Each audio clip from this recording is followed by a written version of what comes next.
Assalamualaikum warahmatullahi wabarakatuh. Assalamualaikum warahmatullahi wabarakatuh. Sobahul khair teman-teman. Kaifa halukum? Alhamdulillah ini bil khair wal afiyah. Nah, pada pertemuan kali ini kita akan belajar tentang an-na'tu atau kata sifat. Pada pertemuan yang lalu kita telah belajar tentang beberapa kata sifat dalam bahasa Arab. Contohnya dhayyikun sempit, wasi'un luas, kabirun besar, sogirun kecil, dan lain sebagainya. Nah, kali ini kita akan belajar tentang membuat kalimat yang berisi tentang kata sifat. Ya, membuat kalimat dalam bahasa Arab yang berisi tentang kata sifat. Yuk kita mulai belajarnya. Sobahul khair teman-teman. Kaifa halukum? Alhamdulillah, ini bil khair wal afiyah. Nah, pagi ini kita akan belajar tentang an-na'tu atau dalam bahasa Indonesia disebut kata sifat. Apa sih itu an-na'tu? Mari kita belajar bersama. Nah, sebelum teman-teman tahu apa itu an-na'tu, teman-teman harus tahu dulu apa itu kata sifat. Kata sifat dalam bahasa Indonesia adalah kata yang berfungsi untuk menerangkan atau mendeskripsikan suatu kata benda atau menerangkan keadaan suatu benda. Contoh, besar, kecil, luas, sempit, bersih, kotor, dan masih banyak lagi contoh kata sifat dalam bahasa Indonesia. Dalam kalimat misalnya, bola yang besar. Yang dimaksud adalah bola dengan volume yang besar. Halaman yang sempit. Yang dimaksud adalah halaman dengan keadaan sempit. Nah, teman-teman sudah tahu kan apa itu kata sifat? Nah, sekarang mari kita belajar an-na'tu.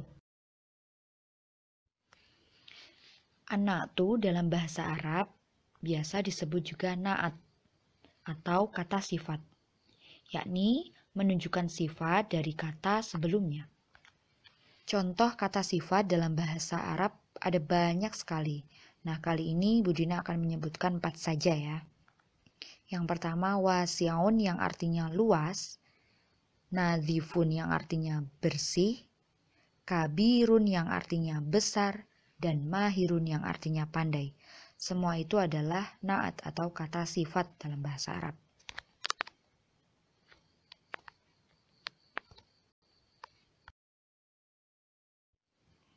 Nah, sekarang kita buat contoh kalimat dalam bahasa Arab ya. Kita ambil salah satu dari sifat yang ada di buku paket itu, yakni kata wasi'un yang artinya luas. Dan kita pilih salah satu tempat atau salah satu benda yang ada di sekolah, misalkan kelas atau al-faslu. Al-faslu wasi'un yang artinya kelas luas atau kelas yang luas. Nah, supaya lebih lengkap kita tambahkan isim isyarah atau kata tunjuk, yakni hadza di awal kalimat. Isim isyarah sudah Bu Dina ajarkan di kelas 4 insya Allah. Nah, jadinya begini. Dalam kalimat isim isyarah kita taruh di awal. Jadi hadzal faslu wasi'un, yang bisa diartikan kelas ini luas atau ini kelas yang luas, seperti itu. Nah, contoh yang kedua adalah masih tetap sama, yaitu wasi'atun. Nah, bedanya apa? Wasi'un dan wasi'atun. Nah, kalau wasi'un itu untuk mudzakkar atau benda yang mudzakkar. Nah, kalau wasi'atun itu untuk benda yang muannas. Contohnya di sini adalah kebun, yang artinya al-hadiqatu. Kita buat kalimat jadi al-hadiqatu wasi'atun, yang artinya kebun luas atau kebun yang luas. Nah, supaya lebih lengkap, kita tambahkan isim isyarah atau kata tunjuk, yakni hadhihi di awal kalimat. Jadi begini. Hadhil hadiqatu wasi'atun, yang artinya kebun ini luas atau ini kebun yang luas. Untuk isim isyarah, Bu Dina sudah ajarkan di kelas 4, jadi kalau teman-teman sudah lupa, bisa buka lagi di buku kelas 4. Nah, di sini Bu Dina akan jelaskan perbedaan penggunaan kata sifat dalam bahasa Arab. Teman-teman bisa mulai membaca dari kolom kata tunjuk, kemudian kata benda, kata sifat, dan kemudian artinya. Bu Dina bacakan dulu dari kolom yang pertama. Hadza waladun mahirun. Artinya, ini anak laki-laki pandai. Kolom yang kedua, hadhihi bintun mahiratun. Artinya, ini anak perempuan pandai. Teman-teman masih ingat kan perbedaan untuk kata tunjuk untuk mudzakkar dan mu'annas? Nah, di sini teman-teman harus gunakan sesuai dengan ketentuannya. Hadza untuk kata benda laki-laki atau mudzakkar dan hadhihi untuk mu'annas. Kalau teman-teman lupa, teman-teman bisa lihat lagi di buku pelajaran kelas 4 yang lalu ya. Nah, untuk kata sifatnya dari kolom yang pertama yaitu mahirun. Mahirun adalah kata sifat untuk kata benda laki-laki atau kepemilikan laki-laki atau yang disebut mudzakkar. Di sini ada kata waladun. Nah, waladun termasuk mudzakkar. Jadi, teman-teman memakai kata sifat yang tidak ada tak marbutoh di akhir kata sifat tersebut, yaitu misalkan di sini adalah mahirun. Jadi, teman-teman pakai yang mahirun, bukan mahirotun. Nah, untuk yang kolom kedua adalah bintun. Bintun artinya adalah anak perempuan. Anak perempuan itu termasuk ke dalam kelompok kata mu'annas atau kepemilikan perempuan. Jadi, untuk kata sifatnya biasanya diakhiri dengan tak marbutoh. Nah, di sini karena kita memakai kata pandai yang artinya mahirun, maka dari itu untuk kata benda perempuan ditambah tak marbutoh jadi mahirotun. Jadi sudah terlihat jelas antara perbedaan antara kata sifat untuk laki-laki yaitu mahirun dan kata sifat untuk perempuan yaitu mahirotun. Nah, contoh yang kedua adalah zalikal maidanu wasi'un, yang artinya itu lapangan luas.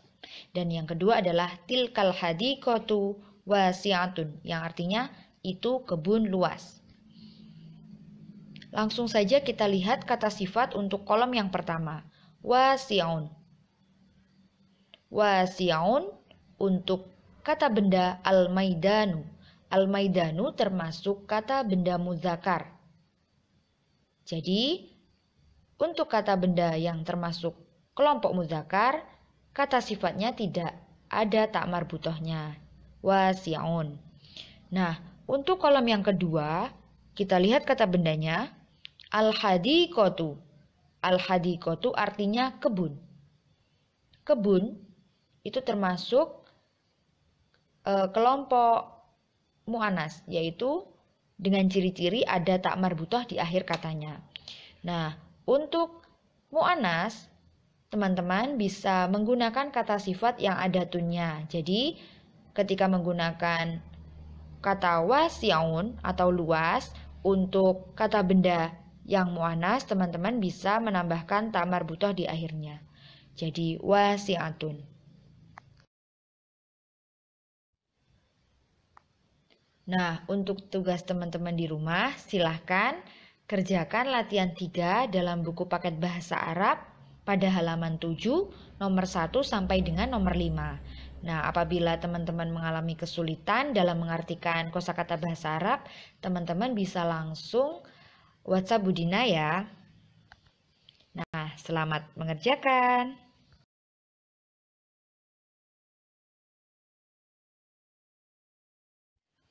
Wassalamualaikum warahmatullahi wabarakatuh.